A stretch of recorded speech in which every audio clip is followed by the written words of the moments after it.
ഈ സ്റ്റോറി നിങ്ങൾക്ക് ഇഷ്ടപ്പെട്ടാൽ സബ്സ്ക്രൈബ് ചെയ്യുക. നീ അത്രയ്ക്ക് പാവം ചമയണ്ട. ഈ ശരീരത്തിനുള്ളിൽ എത്ര ശക്തിയുണ്ടെന്നും എത്രത്തോളം കുശാഗ്ര ബുദ്ധിയുണ്ടെന്നും ഒക്കെ എനിക്കറിയാം. നീ അത് തന്ത്രപൂർവ്വം മറച്ചു വെച്ചിരിക്കുകയാണെന്നും എനിക്കറിയാം. നീ ഈ പറഞ്ഞ ഋഷിവര്യന്മാരെക്കാളും ഒക്കെ ശക്തി ഒരുപക്ഷെ നിന്നിലുണ്ടാവാം. അനന്തൻ പറയുന്നത് കേട്ട് സൈരന്ധ്രി അവനെ മിഴിച്ചു നോക്കി. അത്രയ്ക്കൊന്നുമില്ല, ഞാനൊരു പാവം സാധാരണ പെണ്ണാണ്. ദേ എന്റെ കൈ നോക്കി, അത്രയ്ക്ക് ശക്തിയുണ്ടോ? കാണാൻ ഇത്തിരി ഭംഗിയുണ്ടെന്നേ ഉള്ളൂ, അല്ലാതെ ഈ പറഞ്ഞ അത്ര സംഭവമൊന്നും അല്ല ഞാൻ. അതുകൊണ്ട് ഞാനൊന്നും വരുന്നില്ല നിന്റെ കൂടെ. അവൾ പറഞ്ഞു. നീ വന്നാൽ ഞാൻ പകരം കാശ് തരാം. അവൻ അത് പറയുന്നതിനോടൊപ്പം അവളെ കൂർപ്പിച്ചു നോക്കി. ഏയ്, കാശിന് വേണ്ടിയൊന്നുമല്ല ഞാൻ വരില്ല എന്ന് പറഞ്ഞത്, അവൾ പറഞ്ഞു. 1 കോടി രൂപ തരുമെങ്കിലോ? അനന്തൻ വീണ്ടും ചോദിച്ചു. അവൾ ഒന്ന് ഞെട്ടി. പിന്നെ അല്പനേരം ആലോചിച്ച ശേഷം സംസാരശൈലിയിൽ നാടകീയത വരുത്തിക്കൊണ്ട് അവൾ പറഞ്ഞു. നിനക്ക് അത്ര നിർബന്ധമാണെങ്കിൽ മാത്രം ഞാൻ വരാം. എന്റെ ജീവൻ തന്നെ കയ്യിൽ പിടിച്ചുകൊണ്ട് ഒരു യാത്ര. നിനക്ക് വേണ്ടി ഞാൻ അതിനൊരുക്കമാണ്. എന്താ എന്നെ ഇങ്ങനെ തുറിച്ചു നോക്കുന്നേ? നിന്നോടുള്ള സ്നേഹം കൊണ്ട് തന്നെയാ, അല്ലാതെ കാശിന് വേണ്ടിയൊന്നുമല്ല. അനന്തന്റെ നോട്ടം കണ്ട് അവൾ ചമ്മൽ മറച്ചുകൊണ്ട് പറഞ്ഞു. അനന്തൻ അറിയാതെ തലയിൽ കൈവച്ചു പോയി. അപ്പോഴേക്കും അവൾ എപ്പോഴാണ് പോകുന്നത് എന്ന് ചോദിച്ചു. നാളെ കഴിഞ്ഞാൽ. പിന്നെ പോകുമ്പോ നിന്റെ ആ പൂച്ചയെ കൂടി കൂട്ടിക്കോ, മറക്കണ്ട, അവൻ പറഞ്ഞു. അങ്ങനെ അവർ പോകുന്ന ദിവസമെത്തി. സൈരന്ധ്രി നന്നായി തന്നെ ഡ്രസ് ചെയ്ത് ഒരു വലിയ സൺഗ്ലാസ് ഒക്കെ വെച്ച് നല്ല സ്റ്റൈലായിട്ടാണ് എത്തിയത്. അവർ പോകുന്ന വഴിക്ക് ജഗനെയും യദുവിനെയും മാളവികയെയും ഒപ്പം കൂട്ടി. ജഗനെ കണ്ട സൈരന്ധ്രി അവനെ ആകെ ഒന്ന് ഒഴിഞ്ഞു. ആളെ മനസ്സിലായ അവൾ ചോദിച്ചു. കാളിയാർ മഠം കളരി പരമ്പരയിലെ ഒടുവിലത്തെ കണ്ണി ജഗന്നാഥൻ അല്ലേ? അനന്തൻ മാത്രമല്ല, അവന്റെ ഒപ്പമുള്ളവരും ചില്ലറക്കാരല്ലല്ലോ. ഈ ടീം നല്ല സ്ട്രോങ് ആണ്. സൈരന്ധ്രി ജഗനെ അല്പം പുകഴ്ത്തി.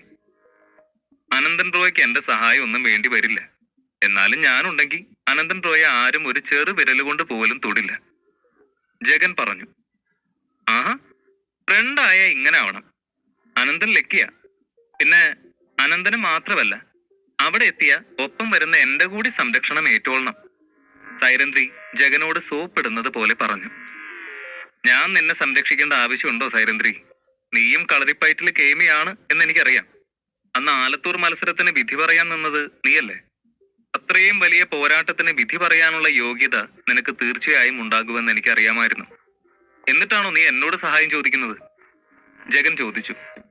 ജഗന്റെ ചോദ്യം കേട്ട സൈരന്ധ്രി നന്നായി ചമ്മി. അവൾക്ക് നന്നേ ദേഷ്യം വന്നു. നീ എന്താ എന്നെ കളിയാക്കുവാണോ? ഞാൻ ആരാണെന്ന് നിനക്കറിയില്ല. ഇത്രയും കാലം നിന്റെ അനന്തൻ റോ എവിടെ പോയാലും ഒറ്റത്തടിയായിട്ടാണ് പോകുന്നത്. ഇപ്പൊ കണ്ടില്ലേ എന്നെയും കൂടെ കൂട്ടിയത്? ഞാൻ അനന്തന് അത്രയ്ക്ക് വേണ്ടപ്പെട്ടവളായതുകൊണ്ടാണ് കൂടെ വരാൻ എന്നെയും വിളിച്ചത്. ആ മര്യാദ മനസ്സിൽ വെച്ചിട്ട് വേണം നീ എന്നോട് സംസാരിക്കാൻ. അനന്തൻ ഈ സമയം ഗൂഗിൾ മാപ്പ് നോക്കി വഴി കൺഫേം ആക്കുകയായിരുന്നു. സൈരന്ധ്രി ഓരോന്ന് വിളിച്ചു പറയുന്നത് കേട്ട അവൻ ഉമിനീര് വെക്കി ചുമച്ചുപോയി. മിസ് സൈരന്ധ്രി, നിന്നെ സംരക്ഷിക്കാൻ ഞാൻ മതിയോ? എനിക്ക് ആദ്യം അറിയില്ലായിരുന്നു അനന്തൻ എന്തിനാണ് എന്നെ ഒപ്പം കൂട്ടിയതെന്ന്. നിന്നെ പ്രൊട്ടക്ട് ചെയ്യാൻ ഒരാള് വേണ്ടേ? അതിനുവേണ്ടിയാവും എന്നെ വിളിച്ചത്, അല്ലേ അനന്ത? യദു കിട്ടിയ ഗ്യാപ്പ് നോക്കി ഗോൾ അടിച്ചു. അത് വേണ്ട, നീ വേണേ എന്നെ ഏട്ടത്തി എന്ന് വിളിച്ചോ, അവൾ കൊഞ്ചലോടെ പറഞ്ഞു. യദുവിനും ജഗനും മനസ്സിലായി അവൾ എന്താണ് ഉദ്ദേശിച്ചതെന്ന്. ഏട്ടന്റെ ഭാര്യയെ മാത്രമല്ലല്ലോ ഏട്ടത്തി എന്ന് വിളിക്കുക. ചിലപ്പോൾ കൂട്ടുകാരുടെ ഇടയിലും അവരുടെ ഭാര്യമാരെ പ്രായം കുറവാണെങ്കിൽ പോലും ചേച്ചി എന്നോ ഏട്ടത്തി എന്നോ സംബോധന ചെയ്യാറുണ്ട്. ഇവിടെയും അനന്തന്റെ സുഹൃത്തായതുകൊണ്ടാണ് യദുവിനോട് അവൾ തന്നെ ഏട്ടത്തി എന്ന് വിളിക്കാൻ ആവശ്യപ്പെട്ടത്. അങ്ങനെ ആവട്ടെ സൈരന്ധ്രി ഏട്ടത്തി, ജഗൻ കളിയാക്കി വിളിച്ചു. ഇത്തിരി നേരം ഒന്നും മിണ്ടാതിരിക്കോ? പറ്റുമെങ്കിലേ ആരെങ്കിലും ഈ മാപ്പ് നോക്കി വഴി പറഞ്ഞതാ, വെറുതെ ഇരുന്ന് വായിട്ടലച്ച് മറ്റുള്ളവരെ ശല്യം ചെയ്യാൻ. അനന്തൻ അല്പം കടുപ്പിച്ച് പറഞ്ഞതും അവർ മൂവരും പരസ്പരം ഒന്ന് നോക്കി സംസാരം നിർത്തി. പിന്നെ ഏറെ നേരം നിശബ്ദതയായിരുന്നു അവർക്കിടയിൽ. ഒടുവിൽ ആ വണ്ടി കുറുവൻ മേട്ടിലെത്തി. അവർ വന്ന വണ്ടിക്ക് തൊട്ടു പിന്നാലെ തന്നെ മറ്റൊരു വണ്ടിയിൽ മാളവികയുടെ ആളുകൾ ഒരു 20 പേരോളം അവിടെ അവരെ പിന്തുടർന്നു വന്നു. അനന്തൻ ഇത് തീരെ പ്രതീക്ഷിച്ചതല്ല. അവളോട് സെലിബ്രിറ്റി സ്റ്റാറ്റസ് ഇറക്കി വെച്ച ശേഷം വേണം യാത്ര തുടങ്ങാൻ എന്ന് പറഞ്ഞിട്ടും അവൾ ഇത്രയും ആളെ കൂട്ടി വന്നത് എന്തിന് എന്നവന് മനസ്സിലായില്ല. കുറുവൻമേട്ടിൽ നിന്നും ഇനിയും ഒരുപാട് ദൂരം അകത്തേക്ക് സഞ്ചരിക്കാനുണ്ട് മാളവിക പറഞ്ഞ ആ ഗ്രാമത്തിലേക്ക്. യാത്രാമധ്യേ അവർക്ക് നന്നായി വിശന്നു. ഇനി ആഹാരം കഴിച്ചിട്ടാകാം യാത്രയെന്ന് അവർ തീരുമാനിച്ചു. ഒരു ഹോട്ടൽ കണ്ട് അവിടെ വണ്ടി നിർത്തി. എല്ലാവരും ആഹാരം കഴിക്കാൻ പോയപ്പോൾ അനന്തൻ മാളവികയെ പിടിച്ചു മാറ്റി നിർത്തി ചോദിച്ചു, നിന്നോട് ഞാൻ അവിടെ വെച്ച് പറഞ്ഞതല്ലേ കൂടെ വരുമ്പോ ഞാൻ പറയുന്നത് കേൾക്കണമെന്ന്? എന്നിട്ട് എന്തിനാ നീ ഇവന്മാരെയൊക്കെ ഇങ്ങോട്ടേക്ക് അകമ്പടി വിളിച്ചത്? അനന്തന്റെ ചോദ്യത്തിന് അവൾ മറുപടി ഒന്നും പറയാതെ അലക്ഷ്യമായി നോക്കി നിൽക്കുന്നത് കണ്ട് അനന്തന്റെ ക്ഷമ നശിച്ചു. ഉൾനാട്ടിലെ ആ ഗ്രാമത്തിൽ എന്തൊക്കെയാകും അവർക്ക് നേരിടേണ്ടി വരിക? അധ്യായം 96. കുറുവൻമേട്ടിലേക്ക് പോകുന്നതിനിടെ എല്ലാവരും ഭക്ഷണം കഴിക്കാൻ ഒരു ഹോട്ടലിലേക്ക് പോയി. അതിനിടയ്ക്ക് അനന്തൻ മാളവികയെ മാറ്റി നിർത്തി എന്തിനു വേണ്ടിയാണ് ഇത്രയും ആളുകളെ ഒപ്പം കൂട്ടിയത് എന്ന് ചോദിച്ചു. അനന്തൻ മാളവികയോട് എന്തോ സംസാരിക്കുന്നത് കണ്ട സൈരന്ദ്രി അവരുടെ അടുത്തേക്ക് ചെന്നു. അനന്തൻ പറഞ്ഞതുപോലെ തന്നെ കയ്യിൽ അവളുടെ പൂച്ചയുമുണ്ട്. സൈരന്ദ്രി മാളവികയെക്കാളും 10 മടങ്ങ് സുന്ദരിയായിരുന്നു. അതിന്റെ ഒരു അഹങ്കാര ഭാവം അവളിൽ നന്നായി തന്നെ കാണാം. മാളവികയ്ക്ക് സൈരന്ദ്രിയെ ഒട്ടും തന്നെ ഇഷ്ടമായില്ല. എന്റെ ആളുകളും നിങ്ങൾക്കൊരു ശല്യം ആവില്ല. ഈ യാത്ര തന്നെ എന്റെ പേരിലാ തുടങ്ങിയത്. എന്നെ ദ്രോഹിക്കാൻ ശ്രമിച്ചവരെ തേടിയാണ് ഈ യാത്ര. എന്റെ ആളുകളും അതൊക്കെ അറിഞ്ഞിരിക്കണ്ടേ? അക്കാര്യത്തിൽ അനന്തൻ ഇടപെടണ്ട. എന്റെ കാര്യം പോട്ടെ, താനെന്തിനാ ഒപ്പം ഇതുപോലെ സുന്ദരികളായ പെൺകുട്ടികളൊക്കെ കൂട്ടി? ഇത് കണ്ടാൽ തനിക്ക് ഈ വരവിലും മറ്റെന്തോ ഉദ്ദേശം കൂടി ഉണ്ട് എന്ന് തോന്നുമല്ലോ. മാളവിക ചോദിച്ചത് ഇഷ്ടപ്പെടാതെ അവൻ അവളെ മറികടന്ന് ആ ഹോട്ടലിലേക്ക് കയറി. ഈ പെണ്ണെന്തിനാ എന്നെ തുറിച്ചു നോക്കുന്നേ? ഞാൻ ഇവളെ എന്തെങ്കിലും ചെയ്തോ? ഇവള് മിക്കവാറും എന്റെ വടിയിൽ ഒരു മുള്ളായി മാറുമെന്നാ എനിക്ക് തോന്നുന്നത്. അങ്ങനെയാണെങ്കിൽ ഇവൾ ഉറപ്പായും എന്റെ കയ്യിൽ നിന്ന് മേടിക്കും. മാളവിക അകത്തേക്ക് പോകുന്നതിന് മുൻപ് സൈരന്ദ്രിയെ ഒന്ന് തറപ്പിച്ചു നോക്കിയത് ഇഷ്ടപ്പെടാതെ സൈരന്ദ്രി പിറുപിറുത്തു. അവൾ മെല്ലെയാണ് പറഞ്ഞതെങ്കിലും ജഗൻ ഇത് കേട്ടു. ഏട്ടത്തി എന്തിനാ ടെൻഷൻ ആവുന്നത്? ഏട്ടത്തി നല്ല സുന്ദരിയല്ലേ? അവളെ ഒരു മുള്ളായിട്ടൊക്കെ കാണേണ്ട വല്ല കാര്യമുണ്ടോ? ജഗൻ ചോദിച്ചു. നീ കൊള്ളാം, നിനക്ക് നല്ല ബുദ്ധിയുണ്ടല്ലോ. സൈരന്ദ്രിക്ക് ജഗൻ പറഞ്ഞത് നന്നായി ബോധിച്ചു. അവൾക്ക് അവനോടൊരു മതിപ്പൊക്കെ തോന്നി. അവർ റെസ്റ്റോറന്റിനകത്തേക്ക് ചെന്നപ്പോൾ ആകെ ഒരു കോർണർ ടേബിൾ മാത്രമേ ഉള്ളൂ.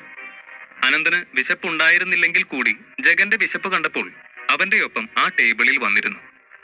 അവരെ കണ്ടതും ഒരു പയ്യൻ അവന്റെ ഫ്രണ്ട്സിനൊപ്പം അവിടേക്ക് വന്നു. കയ്യിൽ 2 ബിയർ ബോട്ടിലുമുണ്ട്. ചേട്ടാ, നമ്മൾ ഇവിടെ വന്ന് പോസ്റ്റ് അടിച്ചിരിക്കുകയായിരുന്നു. നിങ്ങൾക്ക് സമയമുണ്ടെങ്കിൽ നമുക്കൊന്ന് കൂടിയാലോ? ആ പയ്യൻ ചോദിച്ചു. അനന്തൻ അതിന് മറുപടി ഒന്നും പറഞ്ഞില്ല. പക്ഷേ ജഗനും യദുവും അവർക്ക് അനുവാദം കൊടുത്തു. അവരുടെ കയ്യിലെ ബിയർ ബോട്ടിൽ കണ്ടാണ് 2 പേരും വീണത്. എന്റെ പേര് അജയ് മോഹൻ. നിങ്ങളുടെയൊക്കെ പേരെന്താ? അവൻ ചോദിച്ചു.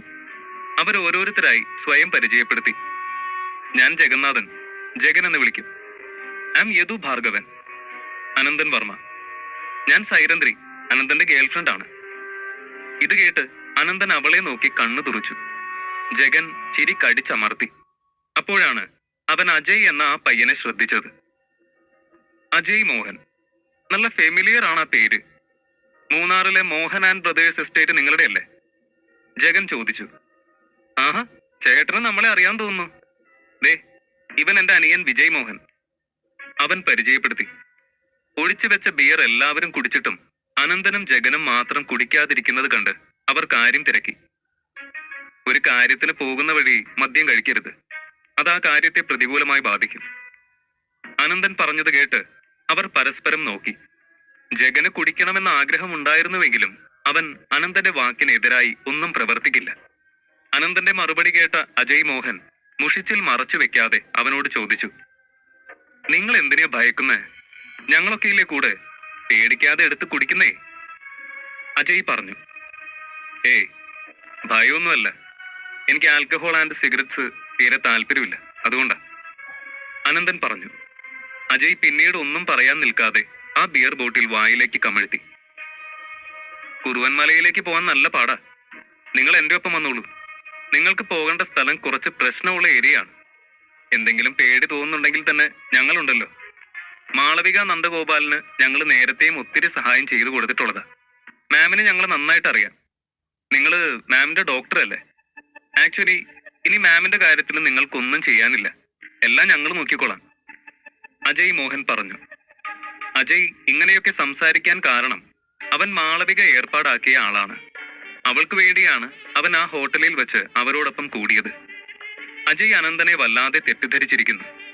അവൻ വിചാരിച്ചു വെച്ചിരിക്കുന്നത് അനന്തൻ ഒരു പാവം പയ്യനാണെന്നും മാളവികയുടെ ഡോക്ടർ മാത്രമാണെന്നും ഒക്കെയാണ്. കുറുവൻ മലയിൽ വെച്ച് ആരോ തന്നെ മനഃപൂർവ്വം അപായപ്പെടുത്തുവാൻ ശ്രമിച്ചു എന്ന് അറിവ് കിട്ടിയതിനെ തുടർന്ന് അവൾക്ക് അവിടേക്ക് പോകണമെന്ന് തോന്നുകയും അനന്തൻ ഒപ്പം കൂടിയത് കുറുവൻ മലയിൽ നിന്നും അപൂർവമായ ഔഷധ സസ്യങ്ങൾ ലഭിക്കുമോ എന്നറിയുകയും ചെയ്യാനായിരുന്നു എന്നാണ് അജയ് അറിഞ്ഞിരുന്നത്. ഈ യാത്ര പൂർണ്ണമായും അനന്തന്റെ പദ്ധതിയായിരുന്നുവെന്നും യ്ക്ക് സംഭവിച്ചതിന്റെ യാഥാർത്ഥ്യം അനന്തനിലൂടെയാണ് എല്ലാവരും അറിയുന്നതെന്നും ഒന്നും തന്നെ അജയ് അറിയുന്നില്ല. അനന്തൻ ഈ സമയം മറ്റു പല പദ്ധതികളും കണക്ക് കൂട്ടിയിരിക്കുകയായിരുന്നു. അതുകൊണ്ട് തന്നെ അജയ് പറയുന്നതൊന്നും കാര്യമായി ശ്രദ്ധിച്ചില്ല. വെറുതെ അലസമായി മൂളുക മാത്രം ചെയ്തു. കുറുവൻമലയിലേക്ക് പോവാൻ നല്ല പാടാണെന്നും അവിടെ കുറെ അപകടങ്ങൾ പതിയിരിപ്പുണ്ടെന്നൊക്കെ ഞാനും കേട്ടിട്ടുണ്ട്. എന്തു വന്നാലും അനന്തനുണ്ടല്ലോ എന്ന ധൈര്യത്തിലാണ് ഇറങ്ങി പുറപ്പെട്ടത്, യദു പറഞ്ഞു. യദു പറഞ്ഞത് കേട്ട് അജയ് ചിരിച്ചു. അതെ അതെ, എന്തു വന്നാലും ചികിത്സിക്കാൻ അനന്തൻ ഡോക്ടർ ഉണ്ടല്ലോ. അതുപോട്ടെ, ഞാൻ കേട്ടല്ലോ ഭാർഗവ ഗ്രൂപ്പ് ഈയിടെ പുതിയൊരു മരുന്ന് ലോഞ്ച് ചെയ്തു. എന്തായിരുന്നു പേര്? യെസ്, മേദിനി ധാര. വലിയ വലിയ ആളുകൾ പോലും അത് വാങ്ങാൻ വേണ്ടി ക്യൂ നിൽക്കാണ്. ഓരോ ദിവസവും അതിന്റെ വില ഇരട്ടിക്ക. ഒരു കുപ്പി തന്നെ ലക്ഷങ്ങൾക്കാണ് വിൽക്കുന്നത്. അങ്ങനെ എന്തെല്ലാം കഥകളാ കേൾക്കുന്നത്? അജയ് മോഹൻ ചോദിച്ചു. വിഷയം മേദിനി ധാര ആയതുകൊണ്ട് തന്നെ അന്തരീക്ഷം പെട്ടെന്ന് മാറി. അത് കണ്ട യദു അജയ്യോട് പറഞ്ഞു. മേദിനി ധാര ഞങ്ങൾ വെറുതെ വില കൂട്ടി വിൽക്കുന്നതല്ല. അതിനൊരു പ്രത്യേക ശക്തിയുണ്ട്. അത് ഞങ്ങൾ അവകാശപ്പെടുന്നതല്ല. അത് കുടിച്ചവര് സ്വയം അനുഭവിച്ചറിഞ്ഞ് ഗ്യാരണ്ടി നൽകുന്നത് കൂടിയാണ്. യദു പറഞ്ഞത് കേട്ട് അജയ് കുറച്ചു നേരം എന്തോ ചിന്തിച്ച് കണക്കുകൂട്ടി. ഞാനൊരു കാര്യം ചോദിച്ചോട്ടെ, നിങ്ങൾക്ക് ഇവിടെ മൂന്നാറിൽ പരിചയക്കാരൊന്നുമില്ലല്ലോ. ഇവിടെ ബിസിനസ് ലോഞ്ച് ചെയ്യുകയാണെങ്കിൽ അത് പ്രൊമോട്ട് ചെയ്യട്ടെ. ഞങ്ങളാണ് ചെയ്യുന്നതെങ്കിൽ പ്രോഫിറ്റ് ഡബിൾ ആക്കി തരുമെന്ന കാര്യത്തിൽ ഒരു ഡൗട്ടും വേണ്ട. ഞങ്ങളുടെ അത്രയും വിശ്വസ്തരായ പാർട്ട്നേഴ്സിനെ നിങ്ങൾക്ക് വേറെ കണ്ടെത്താൻ പോലും പറ്റില്ല. പിന്നെ അത് മാത്രമല്ല മിസ്റ്റർ യദു, ഞങ്ങളെ ഏൽപ്പിച്ചു കഴിഞ്ഞാൽ മേദിനി ധാര ആരും അനധികൃതമായിട്ട് കൊണ്ടുപോവില്ല, അജയ് പറഞ്ഞു. അനന്തൻ ആ ലാസ്റ്റ് പറഞ്ഞ കാര്യം ഒന്നുകൂടി ആലോചിച്ചു. അജയ് ഉദ്ദേശിച്ചത് അവനെ ഏൽപ്പിച്ചില്ല എങ്കിൽ മേദിനി ധാര ആരെങ്കിലും ഒക്കെ മോഷ്ടിച്ചു കൊണ്ടുപോകുമെന്നാണോ?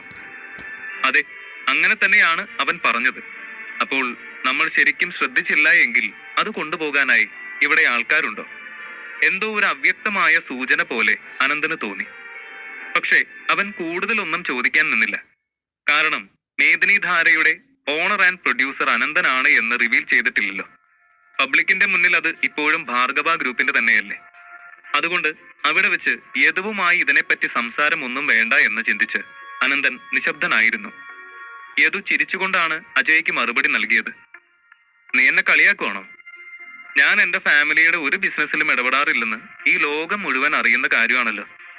അതുകൊണ്ട് എന്നെ കണ്ട ആരും ബിസിനസ് സംസാരിക്കേയില്ല. അതുപോട്ടെ, ഞാൻ നാട്ടിലെത്തിയ ശേഷം നിന്റെ ഈ പ്രപ്പോസൽ മുത്തച്ഛനോട് പറയാം. തീരുമാനമൊക്കെ അവിടെ നിന്നാണ്, യദു പറഞ്ഞു. അജയ് ഇതേ മറുപടി തന്നെയാണ് യദുവിൽ നിന്നും പ്രതീക്ഷിച്ചത്. അവൻ ഒരു ബിയർ കൂടി ഒഴിച്ചുകൊണ്ട് യദുവിനെ കുടിക്കാൻ നിർബന്ധിച്ചു. ഏയ് വേണ്ട, ഇനി കഴിച്ചാൽ കൂടുതലാവും. ഒരു കാര്യത്തിന് വേണ്ടി ഇറങ്ങി തിരിച്ചതല്ലേ, യദു പറഞ്ഞു. അതൊന്നും സാരമില്ല, കൂടെ ഞങ്ങളൊക്കെ ഇല്ലേ. ഇനി വെള്ളം അടിച്ച് വഴിയിൽ കിടന്നാലും വന്ന കാര്യവും നടത്തി ഞങ്ങൾ സേഫ് ആയിട്ട് വീട്ടിലെത്തിച്ചേക്കാം. അജയ് വീണ്ടും ബിയർ ഗ്ലാസ്സിലേക്ക് പകർത്തി. എന്നിട്ട് അവൻ തിരികെ തന്റെ ആളുകൾക്കൊപ്പം വന്നിരുന്നു. എന്താ കേട്ടത്? വേണ്ടാന്ന് പറഞ്ഞിട്ട് എന്തിനാ നിർബന്ധിക്കുന്നത്? ഇങ്ങനെയാണോ ഒരാളോട് പെരുമാറേണ്ടത്? വിജയ് ചോദിച്ചു. അവന് സഹോദരന്റെ ഈ പെരുമാറ്റം ദഹിക്കുന്നുണ്ടായിരുന്നില്ല. മിണ്ടാതിരിക്കട കഴുതേ, നീ നിന്റെ കാര്യം നോക്ക്, അല്ലാതെ വെറുതെ എന്റെ ജോലിയിൽ ഇടപെടണ്ട. നീ ചെന്ന് ഞാൻ പറഞ്ഞ് ഏൽപ്പിച്ച കാര്യങ്ങളൊക്കെ ഏർപ്പാടാക്ക്. അജയ് അവനോട് ദേഷ്യപ്പെട്ടു. അതെ ഏട്ടാ, എല്ലാം ഏർപ്പാടാക്കിയിട്ടുണ്ട്. മറുപടി പറഞ്ഞത് അവന്റെ മൂന്നാമത്തെ സഹോദരനായ സുജയ് മോഹനാണ്. ഭക്ഷണം കഴിച്ചു കഴിഞ്ഞ് അവരെല്ലാവരും കൂടി 3 മണിക്കൂറോളം യാത്ര ചെയ്താണ് കുറുവൻ മേട്ടിൽ നിന്നും കുറുവൻ മലയിലേക്ക് എത്തിയത്. അത്രയും ദൂരം അകത്തേക്ക് ചെന്നപ്പോൾ അതൊരു ഉൾക്കാടായി കഴിഞ്ഞുവെന്ന് അവർക്ക് തോന്നി. ചെറിയ മൺപാതകളിലൂടെ സഞ്ചരിച്ച് അവർ ആൾപ്പാർപ്പ് കുറഞ്ഞ ഒരു സ്ഥലത്തെത്തി. ബൈക്ക് മാത്രമേ ആ വഴിയിലൂടെ പോകൂ. അവർ വന്ന വണ്ടികൾ അവിടെ ആ ഗ്രാമത്തിലുള്ള മെയിൻ ഗേറ്റിന് പുറത്ത് പാർക്ക് ചെയ്ത ശേഷം അവർ കാൽനടയായി അകത്തേക്ക് കയറി. കുറച്ച് മുന്നോട്ട് നടന്ന മാളവിക ചുറ്റും നോക്കി. ശേഷം അവൾ എല്ലാവരോടും കൂടി പറഞ്ഞു, ഇവിടെ എവിടെയോ മുൻപൊരു പെട്ടിക്കട ഉണ്ടായിരുന്നു. അവിടെ ചോദിച്ച വഴി അറിയാം. എന്നെ കഴിഞ്ഞ തവണ ആ കടക്കാരന്റെ മകൻ സ്വയം ഗൈഡായി കൂടെ വന്നാണ് എല്ലായിടത്തും കൊണ്ടുപോയത്.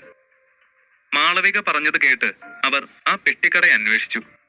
ഒടുവിൽ ആ കടയുടെ മുന്നിൽ അവരെത്തി. ആ സമയം കടയുടെ പുറത്തെ ബെഞ്ചിൽ നാട്ടുകാരാരോ ഇരുന്ന് സംസാരിക്കുന്നുണ്ട്. അണ്ണാ, ഒരു കരിക്ക്. ജഗൻ ആ കടയിലേക്ക് കയറി ചോദിച്ചു. കടക്കാരൻ അവരെയെല്ലാം സൂക്ഷ്മമായി നോക്കി. എല്ലാവരും പട്ടണത്തിൽ നിന്ന് വന്ന വലിയ ആളുകളാണെന്ന് അയാൾക്ക് മനസ്സിലായി. അവർക്ക് പോകേണ്ട സ്ഥലം പറഞ്ഞ് യദു അവിടേക്കുള്ള വഴി തിരക്കി. നിങ്ങൾക്ക് പോകേണ്ടത് കുറുവമലയിലെ ഏറാറ്റൂർ ഗ്രാമത്തിലേക്കാണോ? എന്തിനാ അവിടെ പോണേ? ആ ഗ്രാമം മുഴുവൻ എലിശല്യം സഹിക്കാൻ വയ്യാതെ അവിടെ ഉള്ളവർ തന്നെ മറ്റു ഗ്രാമങ്ങൾ തേടി പോകുമ്പോഴാണ് നിങ്ങൾ അവിടേക്ക് ചെല്ലുന്നത്. എന്താ ഇത്രയ്ക്കും അത്യാവശ്യം? അയാൾ ചോദിച്ചു. ഞങ്ങള് അവിടെയുള്ള എലിശല്യത്തിന് പരിഹാരം കാണാനായി പഞ്ചായത്ത് പറഞ്ഞിട്ട് വന്നത്.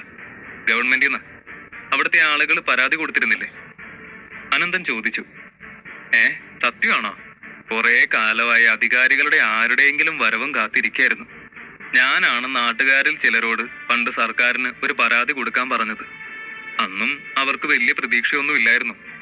അവിടെ ഉള്ളവരൊക്കെ പറയുന്നത് ഈ പ്രശ്നങ്ങളൊക്കെ പൂർവികരുടെ ശാപമാണെന്ന്. അങ്ങനെ അവരെല്ലാവരും ചേർന്ന് ഒരു കള്ള സന്യാസിയെ ഇവിടെ വരുത്തി കുറെ കാശും കൊടുത്ത് പൂജയും ഹോമവും ഒക്കെ ചെയ്യിപ്പിച്ചു. എന്നിട്ട് എലിശല്യം ഉണ്ടോ കുറയുന്നു? എവിടെ? നിങ്ങൾ അവിടേക്ക് പോകുന്ന സ്ഥിതിക്ക് ഞാനൊരു ഉപദേശം തരാം. ആ നാട്ടുകാരെ നന്നാക്കാൻ ശ്രമിക്കരുത്. തിരിച്ചു വരാൻ പറ്റില്ല പിന്നെ. അയാൾ പറയുന്നത് കേട്ട് അനന്തനും ജഗനും യദുവും പരസ്പരം നോക്കി.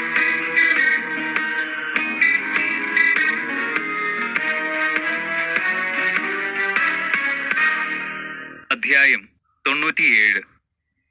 കുറുവൻമേട്ടിലേക്കുള്ള വഴി ചോദിച്ച് അനന്തനും കൂട്ടരും ഒരു പെട്ടിക്കടയിലെത്തി. അവിടെ ഉണ്ടായിരുന്ന കടക്കാരൻ ആ നാടിന്റെ അവസ്ഥയെയും നാട്ടുകാരുടെ സ്വഭാവത്തെയും പറ്റി ഒക്കെ വിശദീകരിച്ചു കൊടുത്തു. അവർക്ക് പോകേണ്ട വഴി ഒരു മാപ്പ് രൂപത്തിൽ തയ്യാറാക്കി ആ കടക്കാരൻ അനന്തനെ ഏൽപ്പിച്ചു. പക്ഷേ അത് മനസ്സിലാക്കി എടുക്കുക എന്ന് പറയുന്നത് അത്ര നിസ്സാരമായ ഒരു ടാസ്ക് അല്ലായിരുന്നു അവർക്ക്. അതിനാൽ ആ കടക്കാരനോട് അവർക്കൊപ്പം വരാൻ അജയ് നിർബന്ധിച്ചു. അയാൾ അത് നിരസിച്ചത് അവനെ നല്ല രീതിയിൽ പ്രകോപിപ്പിക്കുകയും ചെയ്തു. അവൻ ആ കടയ്ക്കുള്ളിലേക്ക് കയറി അയാളുടെ കോളറിൽ പിടുത്തമിട്ടുകൊണ്ട് പറഞ്ഞു, കള്ളക്കിളവ, മര്യാദയ്ക്കൊരു സഹായം ചോദിച്ചപ്പോ താൻ ഞങ്ങളോട് മോട ഇറക്കുന്ന. വെറുതെ എന്നെ കലി കയറ്റാതെ പറയുന്നത് അനുസരിക്കാൻ നോക്ക്. വെറുതെ തടി കേടാക്കണ്ട. അനുസരിച്ചില്ലെങ്കിൽ ഈ കട ഞാൻ പൊളിച്ചു കളയും. അജയ് അയാളെ ഭീഷണിപ്പെടുത്തി. അജയ് അയാളോട് മോശമായി പെരുമാറുന്നത് കണ്ട എല്ലാവരും അവനെ തടഞ്ഞു. അജയ്, താൻ എന്തായി കാണിക്കുന്നേ? അയാൾ നമുക്ക് വഴി പറഞ്ഞു തന്നില്ലേ? ഇത്രയും നേരം ആള് മര്യാദയ്ക്കല്ലേ പെരുമാറിയത്. ഇപ്പൊ നമ്മളാണ് അയാളോട് മോശമായിട്ട് പെരുമാറുന്നത്. താൻ അയാളെ വിട്ടേ. നമുക്ക് പോയിട്ട് ആവശ്യങ്ങളുണ്ടാവും എന്ന് കരുതി നാട്ടുകാരോട് ഇങ്ങനെയാണോ പെരുമാറുന്നത്? തനിക്ക് ഭ്രാന്തുണ്ടോ? എല്ലാവരും അവനെതിരായി പറഞ്ഞുവെങ്കിലും അജയ്ക്ക് ഭാവമാറ്റം ഉണ്ടായില്ല. അവൻ അയാളുടെ ദേഹത്ത് നിന്നും കൈയെടുക്കാതെ ഒപ്പമുള്ളവരോട് വഴക്കിട്ടു. നിങ്ങൾക്കൊന്നും കാര്യം നടത്താൻ കഴിവില്ലെങ്കിലേ മിണ്ടാതെ നിൽക്ക്. ഇത് ഞാൻ നോക്കിക്കോളാം. ഈച്ചയും അടിച്ച് ഇവിടെ ഇരിക്കുന്ന നേരത്തിന് കിളവന് വന്നാലെന്താ? ഇതിനൊക്കെ ഇങ്ങനെ വിരട്ടിയാലേ കാര്യം നടക്കൂ. അജയ് അത് പറയുന്നതിനൊപ്പം പോക്കറ്റിൽ ഇരുന്ന കത്തി അയാൾക്ക് നേരെ വീശി. എന്നെ ഒന്നും ചെയ്യല്ലേ സാറേ, ഞാൻ വരാം, അയാൾ പേടിച്ചു പറഞ്ഞു. ആ മനുഷ്യൻ ഒരു കർഷകനായിരുന്നു. പറമ്പിലിറങ്ങി പണിയെടുക്കാൻ ആരോഗ്യമില്ലാതെയായി എന്ന് കണ്ടാണ് ഒരു പെട്ടിക്കടയിട്ട് അവിടെ ഇരിക്കാൻ തുടങ്ങിയത്. അയാൾ സ്വന്തം ജീവിതത്തിൽ ഇന്ന് വരെ സാധാരണക്കാരെ അല്ലാതെ ഇത്തരം ഗുണ്ടകളെയും റൗഡികളെയും ഒന്നും കണ്ടിട്ടില്ല. അതുകൊണ്ട് തന്നെ കത്തി കണ്ടതും അയാൾ പേടിച്ചു. അപ്പൊ കിളവന് ബുദ്ധിയുണ്ട്. കാണേണ്ട രീതിയിൽ കണ്ടാലേ അനുസരിക്കാൻ പറ്റൂ. ശരി, 10 മിനിറ്റ് സമയം തരും. അതിനുള്ളിൽ ഈ കട പൂട്ടി ആരെ ഏൽപ്പിക്കാനുള്ളതെന്ന് വെച്ചാ ഏൽപ്പിച്ച് ഞങ്ങളുടെ ഒപ്പം വരാൻ തയ്യാറാവണം, അജയ് കൽപ്പിച്ചു. കാര്യം നടത്തിയെടുത്ത അഭിമാനത്തോടെ അനന്തന്റെയും മറ്റുള്ളവരുടെയും നേർക്ക് തിരിഞ്ഞ അജയ് അവരെല്ലാം തന്നെ വല്ലാതെ നോക്കുന്നത് കണ്ട് പുച്ഛത്തോടെ ചിരിച്ചു. ആർക്കും താൻ ചെയ്തത് ഇഷ്ടപ്പെട്ടിട്ടില്ല എന്ന് അവന് മനസ്സിലായി. എന്റെ രീതി ഇങ്ങനെയൊക്കെയാ, പറ്റുമെങ്കിൽ സഹിച്ചാ മതി. നിങ്ങൾക്ക് ഇതൊന്നും പിടിച്ചില്ലെങ്കിലേ അതെന്റെ പ്രശ്നമല്ല. ഇതൊക്കെ അഡ്ജസ്റ്റ് ചെയ്യാൻ പറ്റുമെങ്കിൽ മാത്രം എന്റെ ഒപ്പം വന്നാ മതി, അവൻ എല്ലാവരോടുമായി പറഞ്ഞു. ജഗന് ഇത് തീരെ ഇഷ്ടമായില്ല. അവൻ അനന്തനോട് മെല്ലെ ചോദിച്ചു, ഇവനെയൊക്കെ ആര് വിളിച്ചു കയറ്റിയതാ? നമ്മൾ വന്നപ്പോ ഇതിനെയും കൊണ്ട് വന്നില്ലല്ലോ. വലിഞ്ഞു കയറി കൂടെ കൂടിയിട്ട് ഇനി അവനെ നമ്മൾ സഹിക്കണമെന്നോ? കേറി ഒന്ന് പൊട്ടിച്ചാലോ ആ കള്ളപ്പന്നിയെ? ബ്രോ ഒരു വാക്ക് പറഞ്ഞാ മതി, അത് വരെ ഞാൻ ക്ഷമിക്കും. ജഗൻ പറഞ്ഞു. ഇവനോ ഈ കടക്കാരനോ നമ്മുടെ വിഷയമല്ല. അജയ്, മാളവിക ഇവരെല്ലാം ഇവിടെ അവരുടേതായ കാര്യങ്ങൾക്ക് വന്നതാണ്. ഞാൻ വന്നിരിക്കുന്നത് എന്റേതായ ഒരു കാര്യത്തിനും. യാത്ര ഒരുമിച്ചാണെങ്കിലും അവരുടെ പ്രശ്നങ്ങളൊന്നും നമ്മുടേതാണെന്ന് കരുതണ്ട. അനന്തൻ ജഗനെ സമാധാനിപ്പിച്ചു. 10 മിനിറ്റ് ആവുന്നതിന് മുൻപ് തന്നെ ആ കടക്കാരൻ കടയിലെ സാധനങ്ങളെല്ലാം ഒതുക്കി വെച്ച് കടയും പൂട്ടി അവർക്കൊപ്പം ഇറങ്ങി. എല്ലാവരും വേഗം നടക്കുക. 2 മണിക്കൂർ വേണ്ടി വരും മല കയറി ഇറങ്ങി കുറുവം മേട്ടിലേക്ക് എത്താൻ. അയാൾ പറഞ്ഞത് കേട്ട് എല്ലാവരും നടത്തത്തിന്റെ വേഗത കൂട്ടി. യദു മാളവികയെ നോക്കി. ഇത്രയും വലിയ സെലിബ്രിറ്റി ആയ മാളവിക എപ്പോഴും ലക്ഷറി കാറിലാണ് യാത്ര. അവൾ ഈ 2 മണിക്കൂർ മല കയറ്റം താങ്ങുമോ എന്ന് അവൻ ആലോചിച്ചു. മാളവിക മാം, തളർന്നാൽ പറയണേ, ഞാൻ എടുക്കണമെങ്കിൽ എടുക്കാം. എനിക്ക് ബുദ്ധിമുട്ടാവും എന്നൊന്നും കരുതണ്ട. ഞാൻ ഡെയിലി ജിമ്മിലൊക്കെ പോകാറുണ്ടെന്നേ, യദു പറഞ്ഞു. അതിന്റെ ആവശ്യമൊന്നും വരുമെന്ന് തോന്നുന്നില്ല. ഞാൻ അത്രയ്ക്ക് വീക്കൊന്നുമല്ല. അതുപോരാതെ ഞാൻ ഇവിടെയൊക്കെ മുൻപും വന്നിട്ടുള്ളത് കൂടിയാണ്. ഇത് കേട്ട് എല്ലാവരും യദുവിനെ നോക്കി ചിരിച്ചു. സൈരന്ദ്രി ഈ സമയം അനന്തന്റെ അടുത്തേക്ക് വന്ന് ക്ഷീണം ഭാവിച്ച് ചെറിയ കുട്ടികളെ പോലെ പറഞ്ഞു, മാളവികയ്ക്ക് ക്ഷീണം ഇല്ലായിരിക്കും, പക്ഷെ എനിക്ക് ഇപ്പൊ തന്നെ നല്ല ക്ഷീണമുണ്ട്. എന്നെ ഒന്ന് എടുക്കോ? സ്ഥലം വിട്ടോ, അതാ നല്ലത്. വെറുതെ എന്നെ കയറി ചൊറിഞ്ഞാ ഞാൻ 10 പൈസ തരില്ല. ഇവിടെ നിന്ന് തനിച്ച് തിരികെ പോകേണ്ടിയും വരും, അനന്തൻ പറഞ്ഞു. ഇത് കേട്ട് എല്ലാവരും പല്ല് ഞെരിക്കുന്നത് കണ്ട് സൈരന്ദ്രിക്ക് ആകെ പുളഞ്ഞു കയറി. അവൾ പല്ല് ഞെരിച്ചുകൊണ്ട് അനന്തനോട് ചോദിച്ചു, ഗേൾ ഫ്രണ്ടിനോട് അല്പം കൂടി മര്യാദയോടെയും സ്നേഹത്തോടെയും പെരുമാറുന്നത് നല്ലതാ. ജഗൻ ഈ സമയം മറ്റെന്തോ ഒക്കെ ആലോചിച്ച് നടക്കുകയായിരുന്നു. അതുകൊണ്ട് തന്നെ അനന്തന്റെയും സൈരന്ദ്രയുടെയും ഒക്കെ സംസാരം പകുതി കേട്ട ജഗൻ കാര്യമെന്തെന്ന് അനന്തനോട് തിരക്കി. എന്താ അനന്തം ബ്രോ പ്രശ്നം? എന്തിനാ ദേഷ്യപ്പെടുന്നത്? ജഗൻ ചോദിച്ചത് കേട്ട് സൈരന്ദ്രി അവനോട് തട്ടിക്കയറി. നിന്നെ കണ്ട ഒരു 300 കിലോ ഉണ്ടല്ലോ. തിന്നുകൊടുത്ത് ശരീരം മാത്രമേ വളർന്നിട്ടുള്ളൂ, ബുദ്ധി ഒരല്പം പോലും വളർന്നിട്ടില്ലല്ലേ. ഇത് ഞങ്ങളുടെ പേഴ്സണൽ മാറ്റർ ആണ്. അതിന്റെ ഇടയ്ക്ക് കയറാൻ ഉളുപ്പില്ലേ നിനക്ക്? 300 കിലോയോ? അനാവശ്യം പറയരുത്. ജഗന് അവളുടെ സംസാരം അല്പം വിഷമം നൽകിയെങ്കിലും അവൻ അവളോട് ഒരു വാക്ക് തർക്കത്തിന് മുതിർന്നില്ല. അവർ നടത്തം തുടർന്നു. നടന്ന് നടന്ന് അവർ ആ ഗ്രാമത്തിലെത്തിയപ്പോഴേക്കും വൈകുന്നേരമായി. ആ ഗ്രാമം ദൂരെ നിന്ന് കണ്ടപ്പോഴേ എല്ലാവരും അന്താളിച്ചു നോക്കി. ദൈവമേ, ഇതെന്താ മരുഭൂമിയോ? ഇവിടെ ഒരു ദിവസം സ്വർണ്ണമഴ പെയ്താൽ പോലും ആരും തിരിഞ്ഞു നോക്കില്ലല്ലോ. മനുഷ്യൻ മാത്രമല്ല, ഒരു പട്ടിക്കുഞ്ഞോ വന്യമൃഗങ്ങളോ പോലും ഇവിടെ കാണുമെന്ന് തോന്നുന്നില്ല, ജഗൻ പറഞ്ഞു. ഇവിടെ എങ്ങനെയാണ് മോനെ പട്ടിക്കുഞ്ഞും വന്യമൃഗങ്ങളൊക്കെ ഉണ്ടാവുന്നത്? എങ്ങാനും ഉണ്ടെങ്കിൽ തന്നെ അവരെയൊക്കെ എപ്പോഴേ ആ പെരിച്ചാഴി കൂട്ടങ്ങൾ കടിച്ചു കൊന്നേനെ, ആ കടക്കാരൻ ദേഷ്യത്തോടെ പറഞ്ഞു. ഇത് കേട്ട എല്ലാവരുടെയും മുഖത്ത് ഭയം നിറഞ്ഞു. ഒരു നായയ്ക്ക് പോലും പിടിച്ചു നിൽക്കാൻ പറ്റാത്ത അത്ര അപകടകാരികളാണ് ഇവിടെയുള്ള എലികൾ എന്ന് കേട്ട് അവർ നടുങ്ങി. മാളവികയുടെ മുഖത്ത് പലതരം ഭാവങ്ങളായിരുന്നു അന്നേരം, ആർക്കും വായിച്ചെടുക്കാൻ പറ്റാത്തവ. പണ്ട് അവൾ ഇവിടെ പല തവണ വന്നിട്ടുണ്ട്. അന്ന് ഈ നാട് ഇങ്ങനെയല്ലായിരുന്നു. ഇപ്പോൾ ഈ നാടിന്റെ അവസ്ഥ. കഴിഞ്ഞ 1 വർഷം മുഴുവൻ ഈ ശാപം പിടിച്ച ഗ്രാമമാണ് തന്റെ ഉറക്കം കളഞ്ഞുകൊണ്ടിരുന്നത് എന്നും അവൾ ഓർത്തു. നിങ്ങൾ ഇവിടെ നിന്നോളൂ, നേരം ഇരുട്ടി തുടങ്ങിയില്ലേ. ഞാൻ നിങ്ങൾക്ക് തങ്ങാൻ ഒരു ഇടം കിട്ടുമോ എന്ന് ആദ്യം നോക്കട്ടെ, ഒപ്പമുള്ള കടക്കാരൻ പറഞ്ഞു. അവിടെ കുറച്ച് മൺകുടിലുകളാണുള്ളത്. കുറച്ചു സമയം കഴിഞ്ഞ് അതിന്റെ ഉടമസ്ഥരിൽ ഒരാളെയും കൂട്ടി അയാൾ തിരികെ വന്നു. അയാളെ കണ്ടതും മാളവിക അയാളെ എല്ലാവർക്കും പരിചയപ്പെടുത്തി. ഇത് വേണുചേട്ടൻ, ഈ ഗ്രാമത്തിന്റെ പ്രസിഡന്റാണ്. ഇവിടെ ഗ്രാമമുഖ്യൻ എന്ന് പറയും. എന്നാൽ വേണുചേട്ടന്റെ മുഖത്ത് തീരെ സന്തോഷമില്ലായിരുന്നു. അയാൾ അവരെ എല്ലാം ഒന്ന് നോക്കി. ആളിന്റെ മുഖത്ത് മുഷിച്ചിൽ വ്യക്തമാണ്. നിങ്ങൾ എന്തിനാ ഈ പിള്ളേർ ഇപ്പൊ ഇങ്ങോട്ടേക്ക് കൊണ്ടുവന്നേ? അതും ഈ ഇരുട്ട് വീണ് തുടങ്ങിയ നേരം. ഇതുങ്ങള് വല്ലതും എലി കടിച്ചാൽ അതിന് ആര് സമാധാനം പറയും? എനിക്കൊന്നും വയ്യ പുലിവാല് പിടിക്കാൻ. ഇവിടെ ഉള്ളവർക്ക് തന്നെ മനസമാധാനമായിട്ട് ഉറങ്ങാൻ പറ്റുന്നില്ല. അപ്പോഴാ പട്ടണത്തിൽ നിന്ന് കാടും മലയും കയറി ഇത്രയും ദൂരം വന്ന് എലിയുടെ കടി വാങ്ങാൻ ഓരോരുത്തര്. അയാൾ പകുതി ഉച്ചത്തിലും പകുതി സ്വയം പെറുപിറുത്തും പറഞ്ഞു. അങ്ങനെ ഒഴിയല്ലേ മുഖ്യ, ഇവര് ഇവിടെ നമ്മളെ സഹായിക്കാൻ വേണ്ടിയാ വന്നത്. ഈ പറഞ്ഞ പോലെ ഇത്രയും ദൂരം മലയും കുന്നും കയറി ഇറങ്ങി വരുന്നതല്ലേ. എത്തിയപ്പോ രാത്രിയായി. എന്തെങ്കിലും ഒരു വഴി കാണണം. കടക്കാരൻ അവർക്ക് വേണ്ടി നന്നായി തന്നെ സംസാരിച്ചു. വേണുചേട്ടാ, എന്നെ ഓർമ്മയില്ലേ? മാളവിക മാളവിക നന്ദഗോപാൽ. ഞാനാണ് ഇവിടെ കഴിഞ്ഞ വർഷം സ്കൂൾ കെട്ടാൻ സഹായിച്ചത്.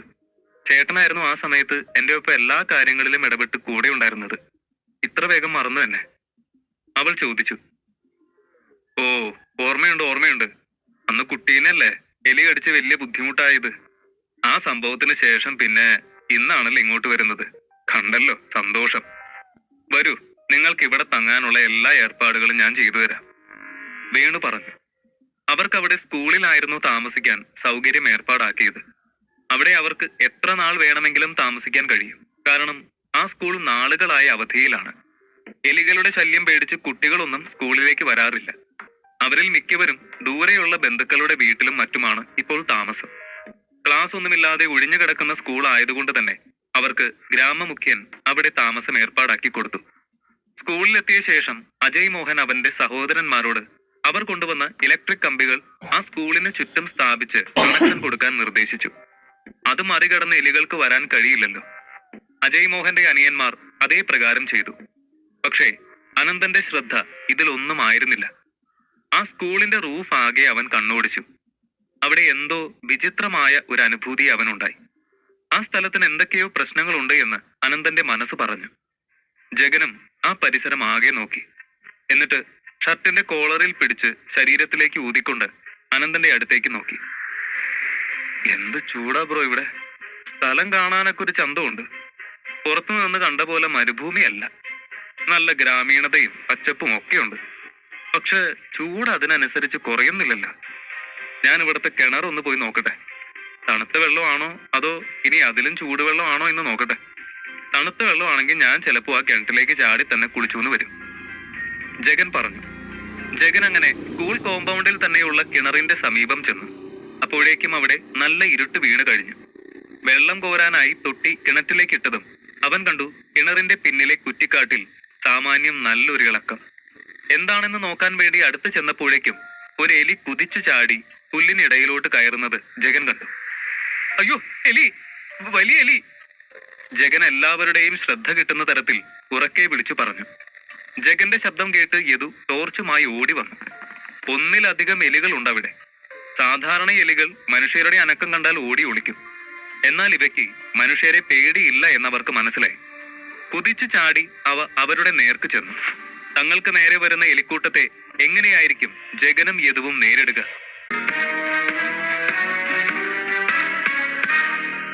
അധ്യായം 98.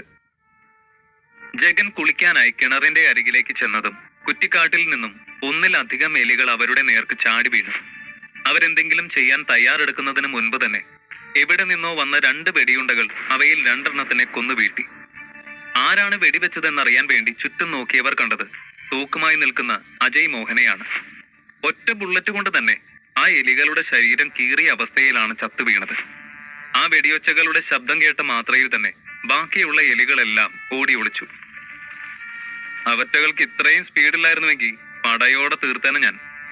ഒരു സിംഹത്തെ കൊല്ലാൻ കൈവറക്കില്ല, പിന്നെയാണ് ഈ 3-4 പെരിച്ചാഴികള്, അജയ് മോഹൻ പറഞ്ഞു. അവൻ അത് പറഞ്ഞു തീർന്നതിന് തൊട്ടു പിന്നാലെ ഒരു പതിഞ്ഞ ശബ്ദം അവന്റെ കാതുകളിൽ വന്ന് പതിച്ചു. ഈ സമയത്ത് ഇവിടെ വരാൻ ആർക്കാ ധൈര്യം? ആ ശബ്ദം കേട്ടതും അജയ് മോഹൻ തോക്ക് തന്റെ ശരീരത്തോട് ചേർത്ത് പിടിച്ച് ഒരു ആക്രമണത്തിന് തയ്യാറായി. എന്തോ ഒരു അപായ സൂചന ആ ശബ്ദത്തിലുണ്ട് എന്ന് അവന് തോന്നി. ഒരു കൂട്ടം ആളുകൾ അവിടേക്ക് വരുന്നത് അവൻ കണ്ടു. അതിലേറ്റവും മുന്നിൽ നിൽക്കുന്ന ആൾ ഒരു തപസ്വിയാണെന്ന് വേഷത്തിൽ നിന്നും മനസ്സിലായി. അയാളുടെ കണ്ണുകളിൽ അന്നേരം കോപമായിരുന്നു കണ്ടത്. അജയ് അപ്പോഴും വരുന്നത് ശത്രുവോ മിത്രമോ എന്ന് തിരിച്ചറിയാൻ കഴിയാതെ തോക്ക് ചൂണ്ടിയിട്ടുണ്ട്. ഏയ്, നിങ്ങളുടെ ഈ കളിപ്പാട്ടുമൊക്കെ സൂക്ഷിച്ചു വെക്കേ. ഞങ്ങളുടെ സ്വാമിയുടെ നേർക്കെടുക്കണ്ട. മഹാതപസ്വിയായ ഗുരു മേഘനാഥന്റെ കൈകൊണ്ട് മരിക്കാനാണോ ഭാവം?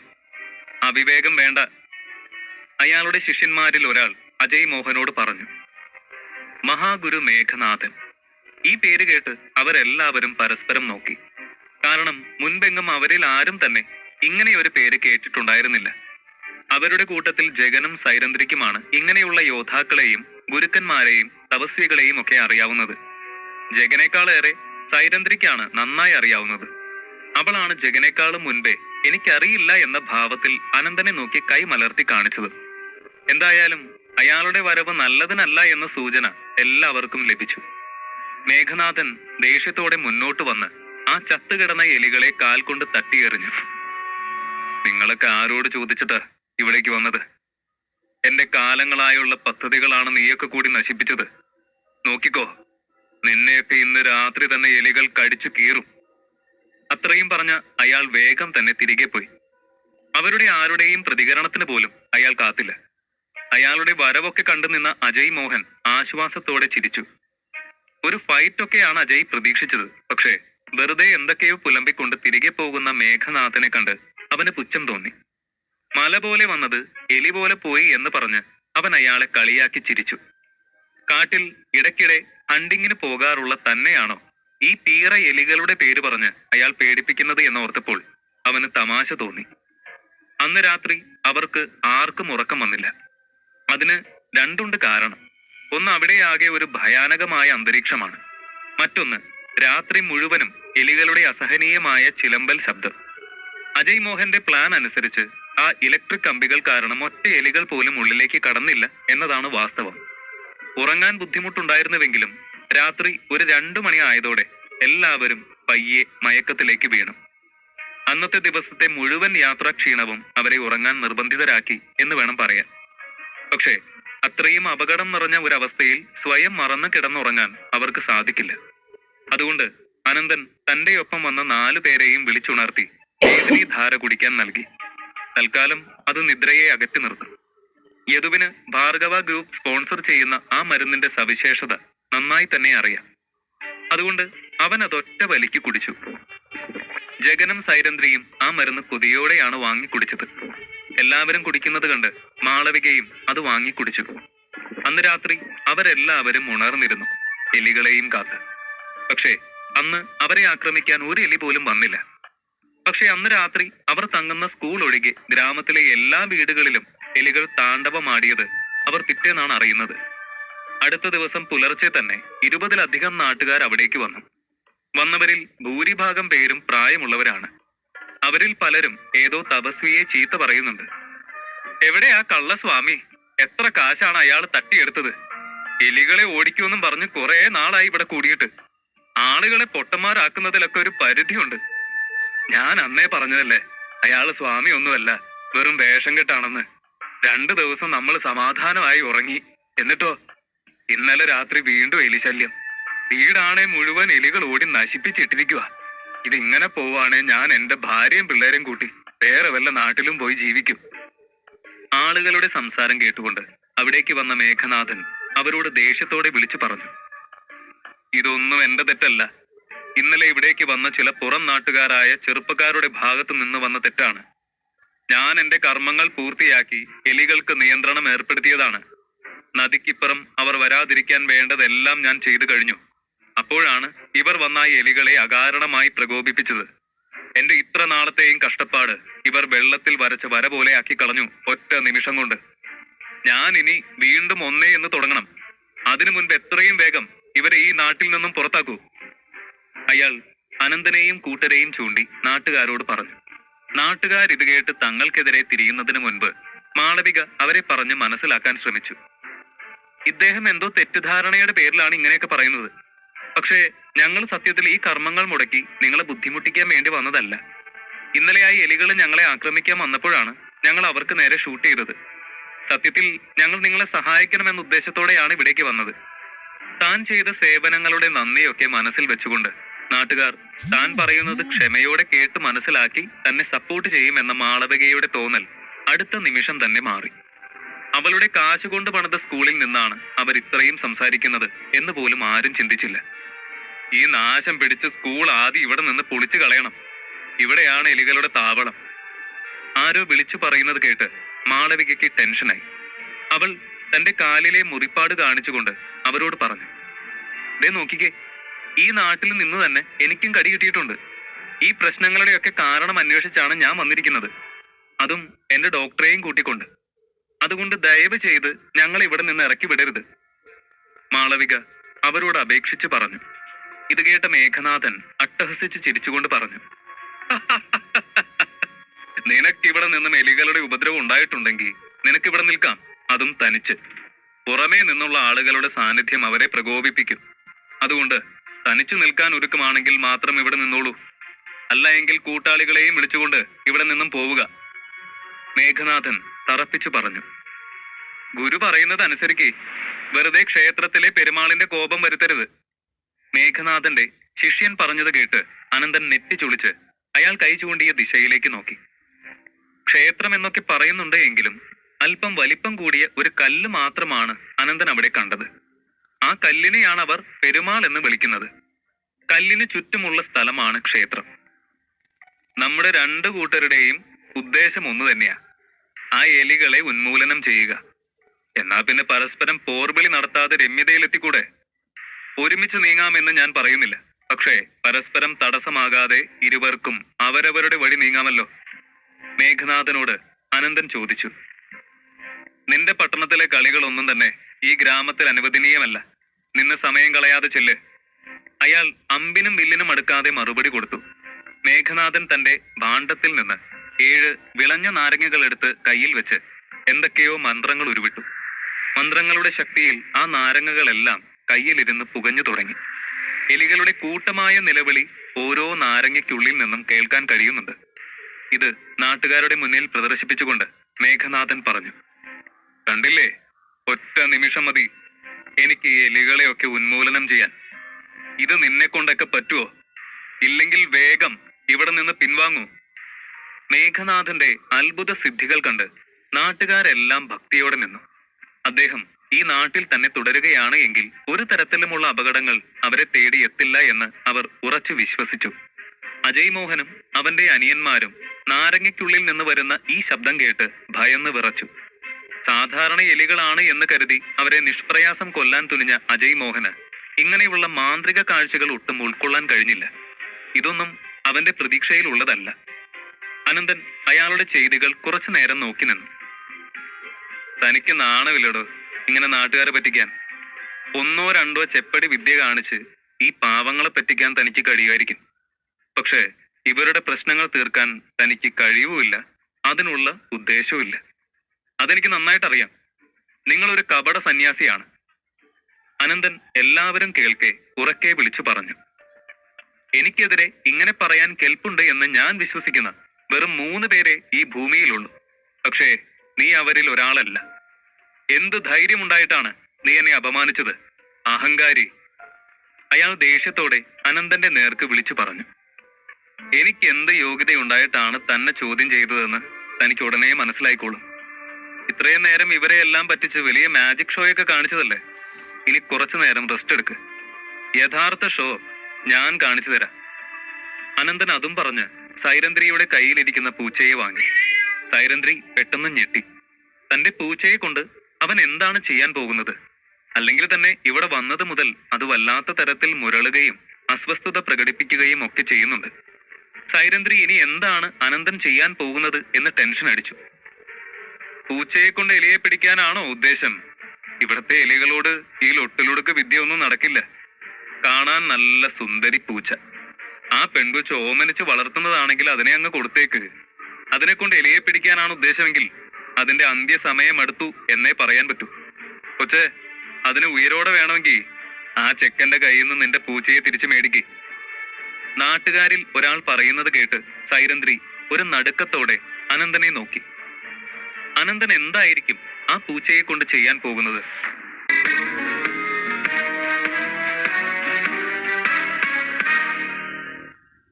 അധ്യായം 99. അനന്തൻ സൈരന്ധ്രിയുടെ സ്വർണ്ണ പൂച്ചയെ എലിയെ പിടിക്കാൻ അയക്കുന്നത് അപകടമാണ് എന്ന് നാട്ടുകാർ അവളെ ഉപദേശിച്ചു. എന്ത് ഭീകരജീവി ആയാലും ഒരു നാൾ മറ്റൊരു ജീവിയുടെ മുന്നിൽ അടിയറവ് പറഞ്ഞേ മതിയാവൂ. അതാണ് പ്രകൃതി നിയമം. അത്രയും മാത്രം പറഞ്ഞുകൊണ്ട് അനന്തൻ അവരെയെല്ലാം അവഗണിച്ച് മുന്നോട്ട് ചെന്നു. അനന്തന്റെ കയ്യിൽ നിന്നും ഒരു നീല പ്രകാശം പുറത്തേക്ക് ഒഴുകുന്നത് കണ്ട് എല്ലാവരും അത്ഭുതത്തോടെ നോക്കി.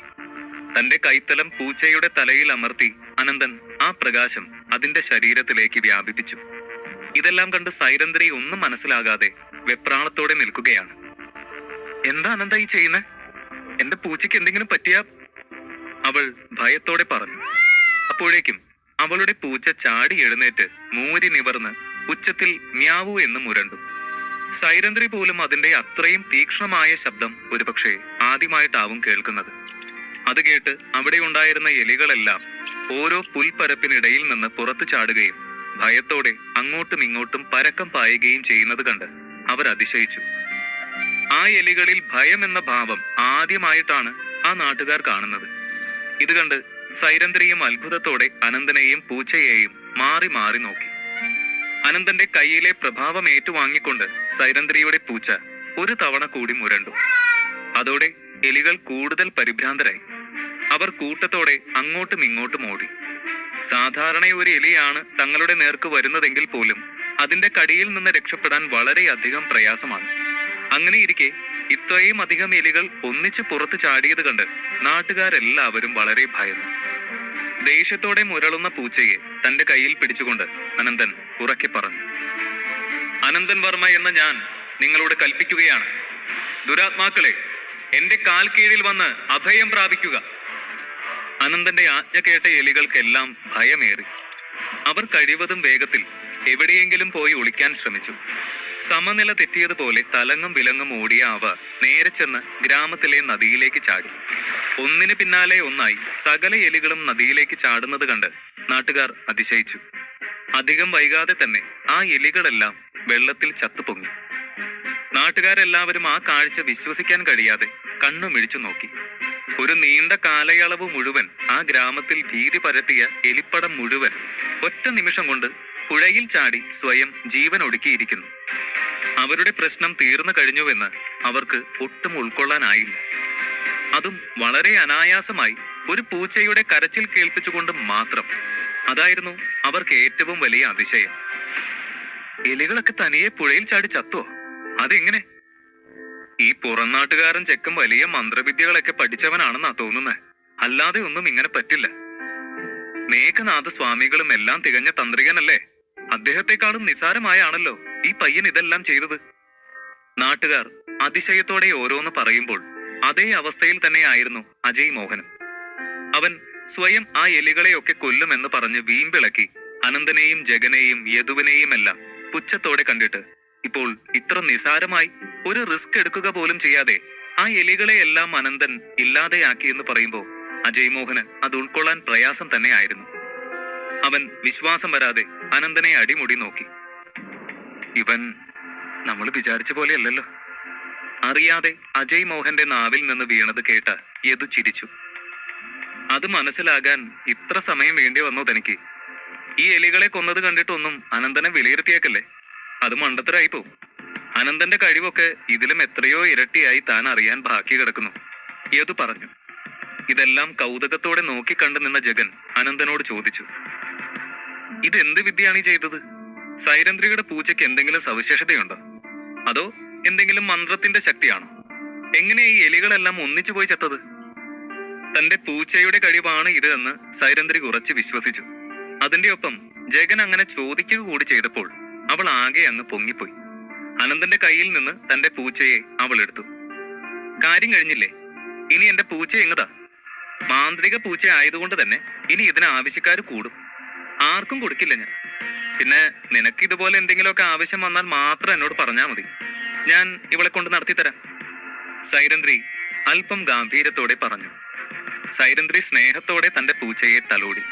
അപ്പോഴേക്കും ഇതെല്ലാം കണ്ട് സഹിക്ക വയ്യാതെ നിന്ന മേഘനാഥൻ പൊട്ടിത്തെറിച്ചു. നീ എന്നെ അപമാനിച്ചു. നീയൊക്കെ എന്താ കരുതിയത്? എലിയെ കൊന്നതോടെ എല്ലാം കഴിഞ്ഞുന്നോ? ആ പെരുമാളിന്റെ കോപത്തിന് ഇരയാകാതെ നിനക്ക് ഇവിടെ നിന്ന് പോകാൻ കഴിയില്ല. പക്ഷേ ഇത്ര നേരവും മേഘനാഥനെ വിശ്വസിക്കുകയും ബഹുമാനിക്കുകയും ചെയ്ത നാട്ടുകാരും തന്നെ ഇപ്പോൾ അയാളുടെ വാക്കുകൾക്ക് വില നൽകുന്നില്ല. എല്ലാവർക്കും അവരെ ആ വലിയ ദുരിതത്തിൽ നിന്നും രക്ഷിച്ച അനന്തനോടാണ് താല്പര്യം.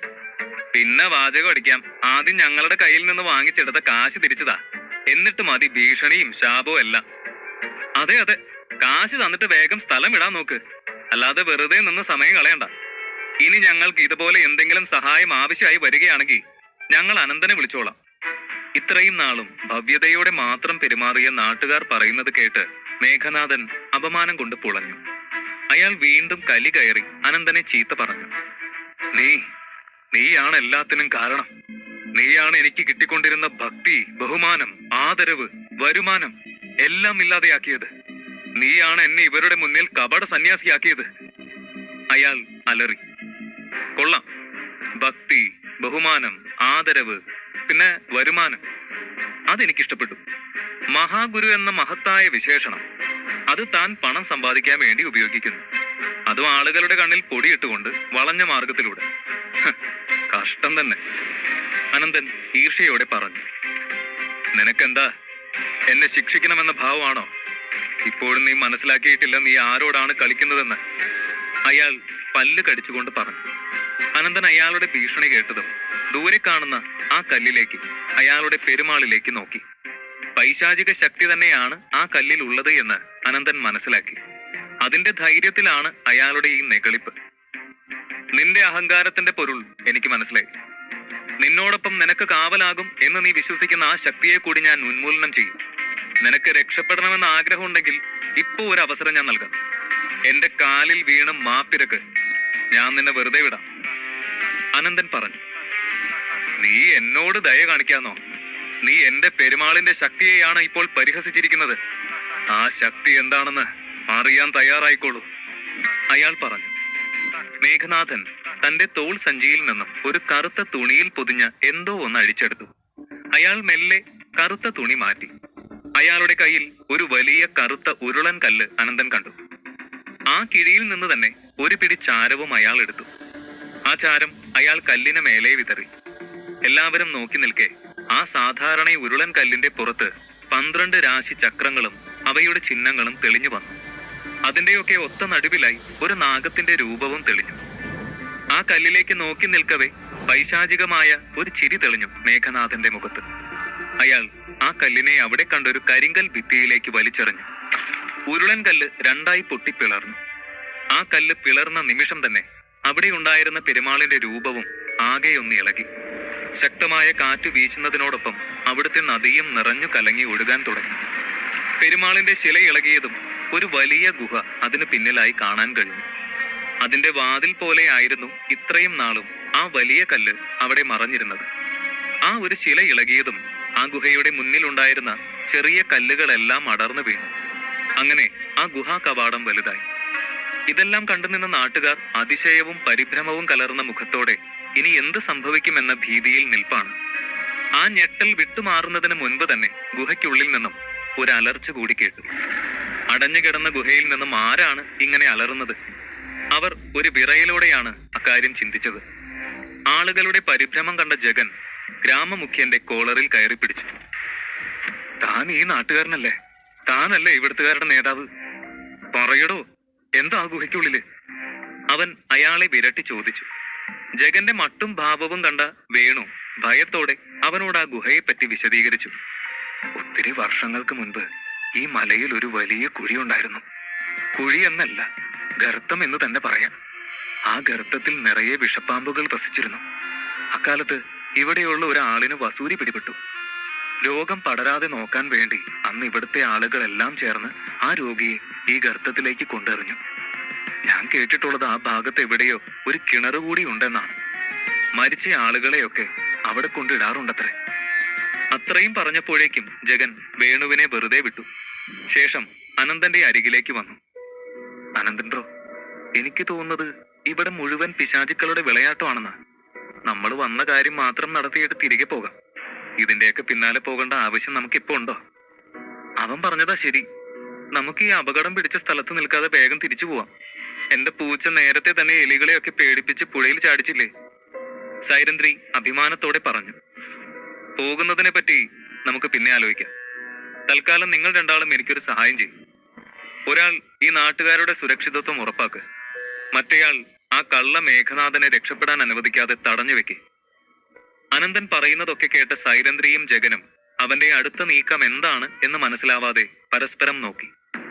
ഈ സമയം അജയ് മോഹനും അവന്റെ അനിയന്മാർക്കും ഗുഹയ്ക്കുള്ളിലെ ശബ്ദം കേട്ട് വലിയ പേടിയൊന്നും തോന്നിയില്ല.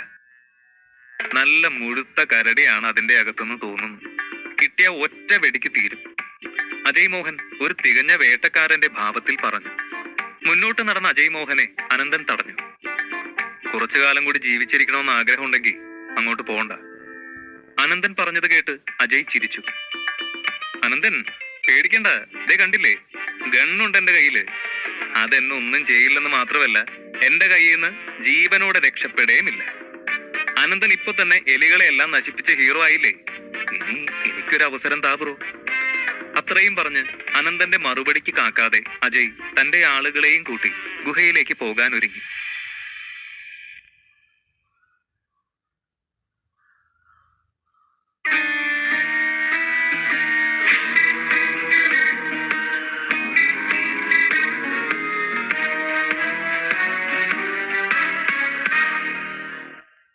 അധ്യായം 100. ഗുഹയിൽ നിന്നും കേട്ട ശബ്ദം കരടിയുടേതാണെന്ന് ഉറപ്പിച്ചുകൊണ്ട് അജയ് മോഹൻ അനന്തന്റെ വാക്കിനെ അവഗണിച്ചുകൊണ്ട് തോക്കുമായി ഗുഹയിലേക്ക് പോകാൻ തയ്യാറായി. ഒപ്പം അവന്റെ ആളുകളുമുണ്ട്. ഗുഹയിലേക്ക് കയറാൻ തുടങ്ങിയതും വീണ്ടും ആ അലർച്ച കൂടുതൽ ഉച്ചത്തിൽ മുഴങ്ങിക്കേട്ടു. അവർ നിൽക്കുന്ന സ്കൂൾ കോമ്പൗണ്ടിന് പുറത്ത് കുറച്ചു ദൂരെയായി അല്പം ഉയർന്ന പ്രദേശത്താണ് ഈ പെരുമാളിന്റെ വിഗ്രഹവും അതിനു പിന്നിലെ ഗുഹയും ഒക്കെയുള്ളത്. ആ ചെറിയ കുന്നിലേക്ക് കയറിയ അവർ കണ്ടു, ഗുഹയ്ക്കുള്ളിൽ നിന്ന് ഒരു വലിയ സർപ്പം പത്തി വിരിച്ച് അവരെ നോക്കി ചുരുണ്ട് കിടക്കുന്നത്. സാധാരണയിൽ അധികം വലിപ്പമുണ്ടായിരുന്നു അതിന്റെ തലയ്ക്ക്. ഉടലിന് പലതരം നിറങ്ങൾ ചാലിച്ച ചട്ട പൊതിഞ്ഞിട്ടുണ്ട്. അതിഴഞ്ഞു നീങ്ങുന്നതാവട്ടെ ഒരു മനുഷ്യന് സങ്കല്പിക്കാൻ പോലും കഴിയാത്ത അത്ര വേഗത്തിലും.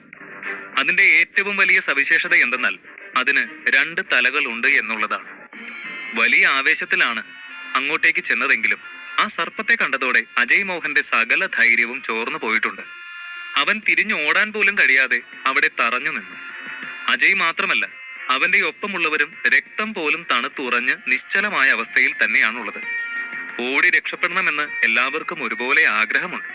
പക്ഷേ അവരുടെ കാലുകൾ അതിനനുവദിക്കുന്നില്ല. എന്നാൽ ഈ നേരം കുന്നിന് താഴെ നിന്ന നാട്ടുകാർ ഭയന്ന് 4 ദിക്കിലേക്കും പാഞ്ഞു. ഒരു ഞൊടിയുടെ മാത്രം മതി ആ സർപ്പത്തിന് കുന്നിറങ്ങി അവരുടെ അരികിലെത്താനെന്ന് അവർക്ക് നന്നായി അറിയാം. മനുഷ്യരുടെ കാര്യം മാത്രമല്ല, ആ സർപ്പത്തിന്റെ അവസ്ഥയും ഇതുതന്നെയായിരുന്നു. പെട്ടെന്ന് ആ ശില നീങ്ങുകയും അകത്തേക്ക് പ്രകാശം കുതിച്ചു കയറുകയും ചെയ്തതിനൊപ്പം ഇത്രയധികം മനുഷ്യരുടെ ശബ്ദം കൂടി കേട്ടപ്പോൾ അതും ആകെ ഭയന്നു. തന്നെ ആരെങ്കിലും ഉപദ്രവിക്കുമോ എന്ന ഭയം കാരണം അത് നാവ് നീട്ടി മണം പിടിച്ചുകൊണ്ട് പ്രതിയോഗിയെ കുത്തി വീഴ്ത്താനുള്ള തയ്യാറെടുപ്പ് നടത്തി. അവിടെ നിന്ന് മനുഷ്യരെ മുഴുവൻ കുത്തി വീഴ്ത്തുമെന്ന ഭാവത്തിലാണ് ആ സർപ്പം പുറത്തേക്ക് ഇഴഞ്ഞിറങ്ങിയത്. പക്ഷേ അധികം ഇഴഞ്ഞു വരുന്നതിന് മുൻപ് ഒരു ബുള്ളറ്റ് കൃത്യം ആ സർപ്പത്തിന്റെ വായിലേക്ക് തുളഞ്ഞു കയറി. വേദനയിൽ പുളഞ്ഞ് നിലത്ത് തലയിട്ടടിച്ചുകൊണ്ടുള്ള സർപ്പത്തെ കണ്ട് എല്ലാവരും നിമിഷങ്ങൾക്കകം അത് മരിക്കും എന്നുറപ്പാക്കി. പക്ഷേ അവരെ എല്ലാം ഞെട്ടിച്ചുകൊണ്ട് ആ സർപ്പം ഒരു കുഴപ്പവുമില്ലാതെ വീണ്ടും തല ഉയർത്തി നീങ്ങി. അജയ് മോഹന്റെ കൂട്ടാളികളിൽ ഏറ്റവും മുന്നിൽ നിൽക്കുന്ന ആളെ ലക്ഷ്യം വെച്ച് ആ സർപ്പം മുന്നോട്ടിഴഞ്ഞു. അത് കണ്ടതും മറ്റു വഴികളൊന്നുമില്ലാതെ അജയ് അവന്റെ ബാഗിൽ നിന്നും വേട്ടയ്ക്ക് കൊണ്ടുപോകുമ്പോൾ ഉപയോഗിക്കുന്ന തോട്ടകളും വീര്യം കുറഞ്ഞ ബോംബുകളും വേഗം തന്നെ പുറത്തേക്കെടുത്തു. അതിൽ ഓരോന്നായി അവർ ആ പാമ്പിന്റെ ദേഹത്തേക്ക് എറിഞ്ഞു. എന്നാൽ ബോംബുകൾ പോലും ആ സർപ്പത്തിന്റെ ദേഹത്ത് ഒരു തരത്തിലുള്ള പരിക്കും ഏൽപ്പിക്കുന്നില്ല എന്ന് കണ്ട അവർ കൂടുതൽ വിരണ്ടു. ഇതെല്ലാം താഴെ നിന്ന് കാണുന്ന സൈരന്ദ്രിയും ജഗനും വേഗം തന്നെ അനന്തൻ അവരെ ഏൽപ്പിച്ച ജോലി തുടങ്ങി. ജഗൻ ആദ്യം നാട്ടുകാരുടെ അടുത്തേക്ക് ചെന്നു. ഇങ്ങനെ വിരണ്ട് തെക്ക് വടക്ക് ഓടാതെ വേഗം അവരവരുടെ വീട്ടിലേക്ക് ചെല്ല്, പേടിക്കാതെ ധൈര്യമായിട്ട് വീട്ടിലേക്ക് പോ, ജഗൻ പറഞ്ഞു. ജഗന്റെ ശബ്ദം കേട്ടാണ് പലരും തങ്ങളുടെ ഷോക്കിൽ നിന്നും ഉണർന്നത്. അവരെല്ലാവരും അടുത്തുള്ള വീടുകളിലേക്ക് ഓടി.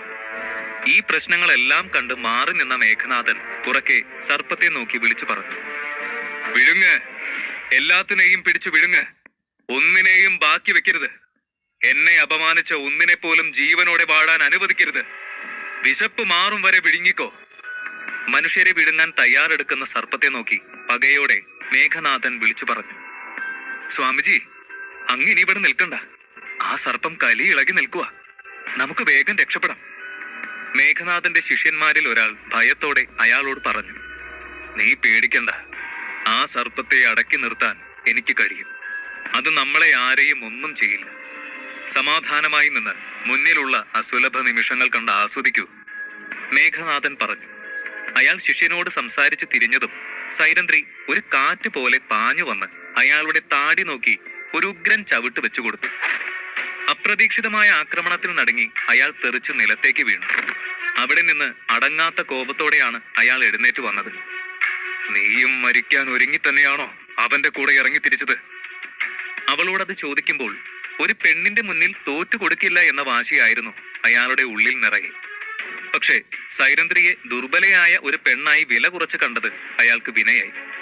അവൾ 2 അടി പുറകോട്ട് വന്ന് മലക്കം മറിഞ്ഞുകൊണ്ട് അയാളുടെ നെഞ്ചിൽ ആഞ്ഞു ചവിട്ടി. രണ്ടാമത്തെ പ്രഹരത്തിൽ അയാൾ നന്നേ പകച്ചുപോയിരുന്നു.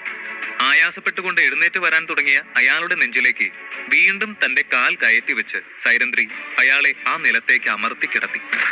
അയാളുടെ വായിൽ നിന്നും ചോരയൊലിച്ചു തുടങ്ങിയിരുന്നു. സൈരന്ധ്രിയെ വില കുറച്ച് കണ്ടത് അബദ്ധമായി പോയി എന്ന് അയാൾക്ക് ബോധ്യപ്പെട്ട നിമിഷങ്ങളായിരുന്നു അത്. അവളുടെ കാലിന്റെ ശക്തി അയാളുടെ നെഞ്ചിന് താങ്ങാൻ കഴിയുന്നതിലും അപ്പുറമാണ് എന്ന് അയാൾ ആ വേദനയിലും അത്ഭുതത്തോടെയാണ് മനസ്സിലാക്കിയത്. മേഘനാഥനെ തോൽപ്പിച്ചതിന്റെ അഭിമാനത്തോടെ സൈരന്ധ്രി അനന്തനെ അവിടെ ആകെ തിരഞ്ഞു. അവനിൽ നിന്ന് ഒരു പ്രശംസ നിറഞ്ഞ നോട്ടമെങ്കിലും അവൾ പ്രതീക്ഷിച്ചു. പക്ഷെ ചുറ്റിനും നോക്കിയ സൈരന്ധ്രി അനന്തന് പകരം ഒരു വലിയ കറുത്ത നിഴലാണ് കണ്ടത്. വിചിത്രമായ ആ നിഴൽ എവിടെ നിന്നാണ് വരുന്നതെന്ന് അതിന്റെ ദിശ നോക്കി തിരിഞ്ഞ അവൾ കണ്ടു. തന്നെ വിഴുങ്ങാൻ ഒരുങ്ങി തൊട്ടു പിന്നിൽ നിൽക്കുന്ന ഭീകര സർപ്പത്തെ. അവൾ ഭയന്ന് നിലവിളിക്കാൻ പോലും മറന്നുകൊണ്ട് ആ സർപ്പത്തിന് മുന്നിൽ നിന്നു.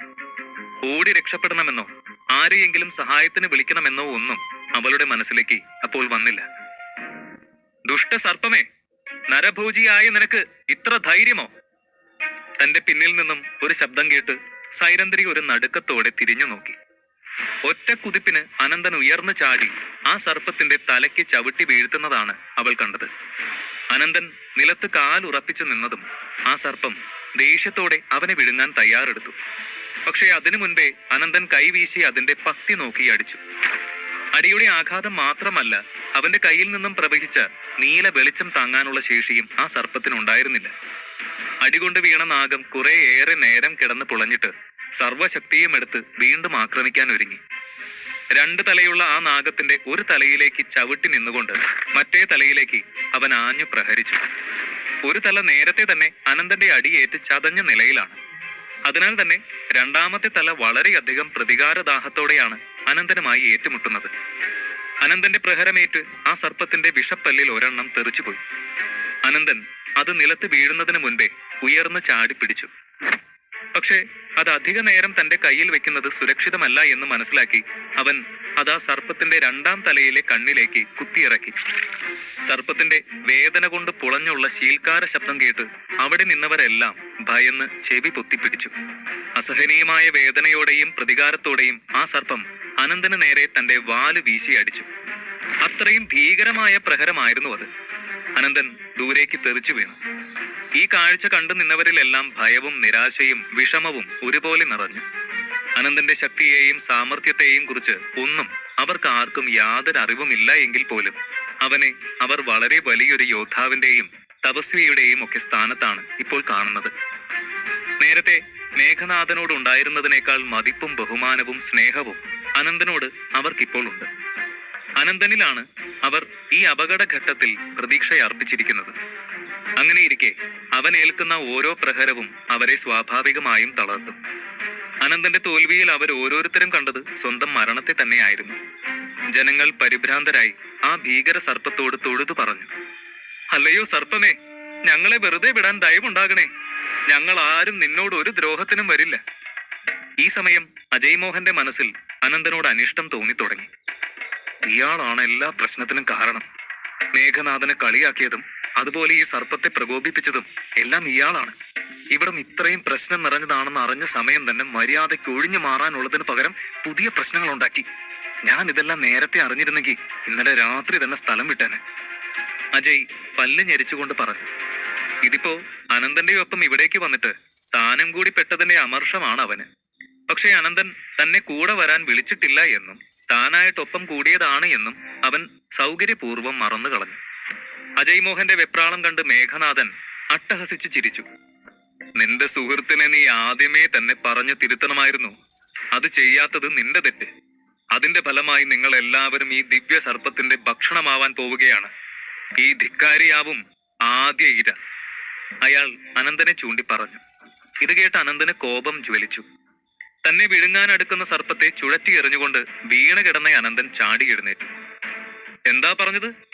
ദിവ്യ സർപ്പമെന്നോ? നിന്റെ ചൊൽപ്പടിക്ക് നിൽക്കുന്ന ഒരു ഭീകര ജന്തു മാത്രമാണിത്. വെറും ഒരു വിഷജന്തു. അങ്ങനെ ഒരു നികൃഷ്ട ജന്മത്തെയാണ് നീ ദിവ്യം എന്ന് സംബോധന ചെയ്തത്. സാരമില്ല, ഞാനിവിടെ ഉണ്ടല്ലോ. ഈ ഭൂമിയിൽ നിന്ന് തന്നെ ഈ ജന്തുവിനെ ഞാൻ തുടച്ചു നീക്കും. അനന്തൻ അത് പറഞ്ഞു തീർന്നതും സൈരന്ധ്രിയുടെ കാൽ നെഞ്ചിൽ നിന്ന് എടുത്തു മാറ്റാൻ ശ്രമിച്ചുകൊണ്ട് മേഘനാഥൻ സംസാരിച്ചു. നീ ഒരു കളരിപ്പയറ്റ് വീരയാവാം. നിന്നെ കണ്ടാലറിയാം നിനക്ക് അടിതടവുകളൊക്കെയും മനപ്പാഠമാണെന്ന്. പക്ഷേ നിനക്ക് അതുകൊണ്ട് സാധാരണ മനുഷ്യരെ മാത്രമേ തോൽപ്പിക്കാൻ കഴിയൂ, ഇതുപോലെയുള്ള സർപ്പങ്ങളെ അല്ല. നീ ഇന്ന് ഇവിടെ വെച്ച് ഈ ദിവ്യ സർപ്പത്തിന്റെ ഭക്ഷണമാകുമെന്ന് ഞാൻ പറഞ്ഞിട്ടുണ്ടെങ്കിൽ അത് സംഭവിക്കുക തന്നെ ചെയ്യും. മേഘനാഥൻ പറഞ്ഞു തീർന്നപ്പോഴേക്കും സൈരന്ധ്രി വീണ്ടും തന്റെ കാൽപാദം അയാളുടെ നെഞ്ചിൽ അമർത്തി. മേഘനാഥന്റെ സംസാരം കേട്ട് അനന്തന് ക്ഷമ നശിച്ചു. ദിവ്യ സർപ്പമോ? തനിക്ക് കാണണോ യഥാർത്ഥ ദിവ്യ സർപ്പം എങ്ങനെ ഇരിക്കുമെന്ന്? ഇതാ കണ്ടോളൂ. അനന്തന്റെ ശബ്ദം 8 ദിക്കുകളിലും പ്രതിധ്വനിച്ചു. അനന്തന്റെ ചുറ്റിനും അളവില്ലാത്ത അത്ര വെളിച്ചം എവിടെ നിന്നൊക്കെയോ കുതിച്ചു വന്നു. പ്രകൃതി ആടി ഉലയുന്നത് കണ്ട് എല്ലാവരും എന്താണ് സംഭവിക്കുന്നതെന്ന് മനസ്സിലാക്കാതെ ചുറ്റും നോക്കി. ആ ഭീകര സർപ്പവും ഭയം മൂടിയ കണ്ണുകളുമായി ചുറ്റും നോക്കി. നിമിഷങ്ങൾക്കകം തന്നെ അനന്തന്റെ ശരീരം പാതി നാഗത്തിന്റെ ഉടലായി മാറിയത് അവർ കണ്ടു. അവന്റെ തലയ്ക്കു പിന്നിൽ ഒരു 5 തലയുള്ള സർപ്പവും അവർ കണ്ടു. അനന്തന്റെ ശരീരം സാധാരണ വലിപ്പമായിരുന്നുവെങ്കിലും അവന്റെ ചുറ്റിനും നിറഞ്ഞ പ്രകാശം അവനെ ദൈവതുല്യനാക്കി. അനന്തന്റെ രൂപം കണ്ട് ഭയന്ന സർപ്പം അവനെ കൊത്താനുള്ള ശ്രമം മറന്ന് പിന്നിലേക്ക് ഒതുങ്ങി. അപ്പോഴേക്കും കാതടപ്പിക്കുന്ന ഒരു ശബ്ദം കേട്ട് എല്ലാവരും ചെവി പൊത്തിയിരുന്നു. സാക്ഷാൽ ആദിശേഷനോട് ഏറ്റുമുട്ടുന്ന ആ ഹീനനായ വിഷസർപ്പത്തിന്റെ ഗതി എന്താകും?